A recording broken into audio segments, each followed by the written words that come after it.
Hello, আসসালামু আলাইকুম। আশা করছি যে যেখান থেকে আমার ভিডিওটি দেখছেন সবাই অনেক ভালো আছেন এবং সুস্থ আছেন। আলহামদুলিল্লাহ, আমিও আল্লাহর অশেষ রহমতে খুবই ভালো আছি। আজকের এই ভিডিওটি আমার শুক্রবারের একটি ব্লগ। সেদিন আমরা কোথায় গেলাম, কি করলাম, কাদের বাসায় গেলাম, সব কিছুই থাকছে এই ব্লগে। আশা করছি সবাই আমার ভিডিওটি শেষ পর্যন্ত থাকবেন। এটি হচ্ছে আমাদের একটা চাস্তো ননাসের বাসা। এটা হলো বাড়িধারায়। তো এখানে ওনার বাসাটা এতই বড় ছিল যে আমরা এখানে প্রায় ৮০ জন, একদম টোটালি ৮০ জন লোক এই ফ্ল্যাটটাতে প্রেজেন্ট ছিলাম। অথচ এই ফ্ল্যাটটার মধ্যে আমাদের কোনো রকম কোনো সমস্যা হয় নাই, না গরমের কোনো সমস্যা ছিল, না খাবার দাবারের, না কোনো কিছুতে। আলহামদুলিল্লাহ, এত সুন্দরভাবে আপু অ্যারেঞ্জমেন্ট করেছে এবং এত সুন্দর আপুর বাসাটা। আসলে আমি দেখে সত্যি মুগ্ধ হয়ে গিয়েছি। এর আগের শুক্রবারে যে গেট টুগেদারটা আমাদের ছিল সেটা উত্তরায় রূপায়ণে ছিল, আমার ননদের বাসায়, আমার নিজের ননদের বাসায়। আর এটা হচ্ছে আমাদের চাস্তো ননদের বাসায়। এটা বাড়িধারায় অবস্থিত। এখানে আমরা প্রায় ৮০ জন, আমাদের শ্বশুর বাড়ির প্রত্যেকটা সদস্য এখানে প্রেজেন্ট ছিলেন। এখানে আমার বড় চাচার প্রত্যেকটা ছেলে মেয়েই প্রেজেন্ট ছিলেন এবং তাদের ফ্যামিলি মেম্বার যারা ছেলে, বউ এবং মেয়ের জামাইরা সবাই প্রেজেন্ট ছিলেন এবং তাদের ছেলেমেয়েরাও প্রেজেন্ট ছিলেন। তারপর আমরা প্রেজেন্ট ছিলাম। আমরা এখানে প্রায় দেবর ভাসুর মিলিয়ে এবং ননদ মিলিয়ে 6 ফ্যামিলি, এখানে আমরা 6 ফ্যামিলির প্রত্যেকটা সদস্য এখানে প্রেজেন্ট ছিলাম। যাই হোক, তারপর আমরা খাওয়া দাওয়া করে নিলাম দুপুরবেলা। এখানে বিশাল আয়োজন ছিল, আপনারা অলরেডি দেখে বুঝতেই পারছেন। খাওয়া দাওয়া করলাম সবাই মিলে। এখানে বুফের মতন করে রাখা হয়েছিল, সবাই যার যার মতন নিয়ে নিয়ে খেয়ে নিচ্ছিল। কেউ টেবিলে বসে খাচ্ছিল, কেউ লিভিং রুমে বসে খাচ্ছিল, কেউ ড্রয়িং রুমে বসে খাচ্ছিল।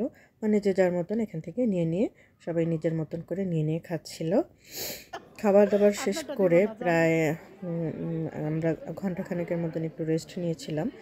তারপরে রেস্ট নেওয়ার পরে শুরু হয়ে গেল আমাদের গানের জলসা। এখানে গানের জলসায় গান গাচ্ছিল আমার গত ভাসুরের ওয়াইফ। আপনার গানটা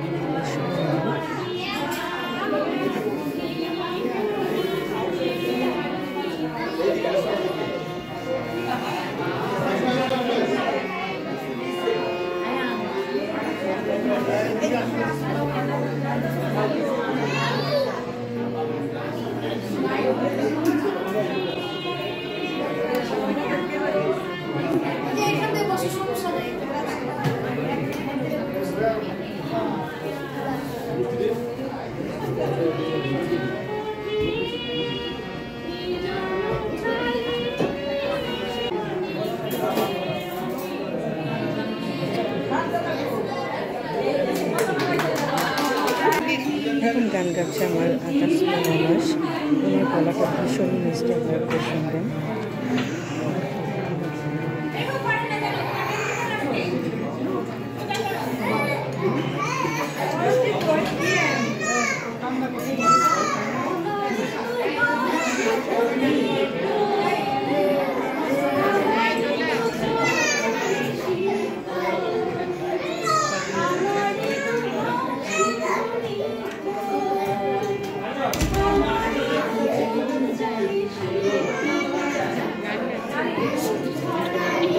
প্রায় 2 ঘন্টা গান গিয়েছিলাম।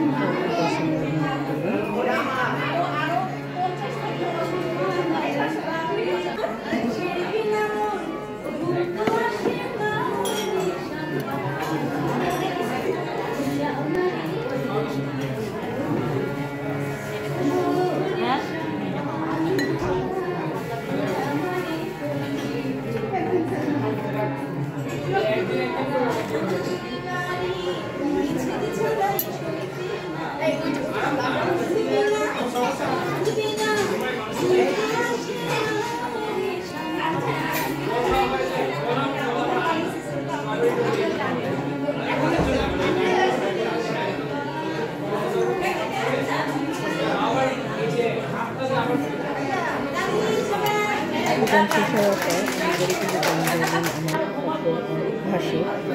খুবই চমৎকার গান।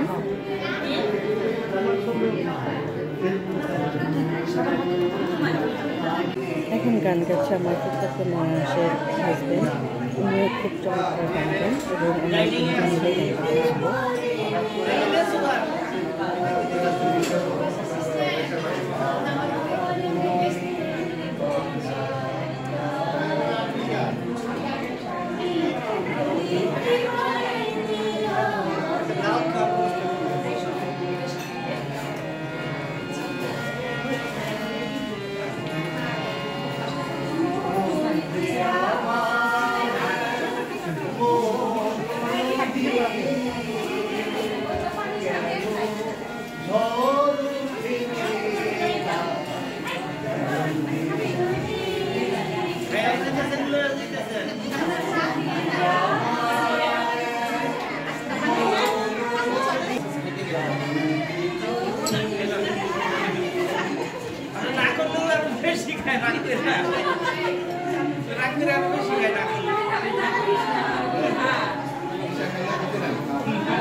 যাই হোক, গানের জলসা যখন চলছিল তো আমার ননদ সাডেনলি খুবই অসুস্থ হয়ে পড়ে। তারপর আমরা সবাই চলে আসি, কারণ ননদকে অলরেডি আমাদের হসপিটালে ভর্তি করতে হয়েছিল। তারপরে আমি টুলি আপুকে মানে আমার যে বাসায় আমরা গিয়েছিলাম সেই আপুটাকে আমি অসংখ্য অসংখ্য অসংখ্য ধন্যবাদ জানাই এত সুন্দর একটা অ্যারেঞ্জমেন্ট করার জন্য। সবার সঙ্গে খুব সুন্দর একটা মেলবন্ধন তৈরি করার জন্য আপনাকে অসংখ্য ধন্যবাদ। অনেক দিন আমার টাঙ্গাইল যাওয়া হয় না, তাই টাঙ্গাইলের লোকজনকে পেয়ে আমি ভীষণই খুশি হয়েছিলাম, বা তাদের সঙ্গে কথা বলতে পেরে বা তাদের সঙ্গে দেখা করতে পেরে আমার ভীষণই ভালো লাগছিল।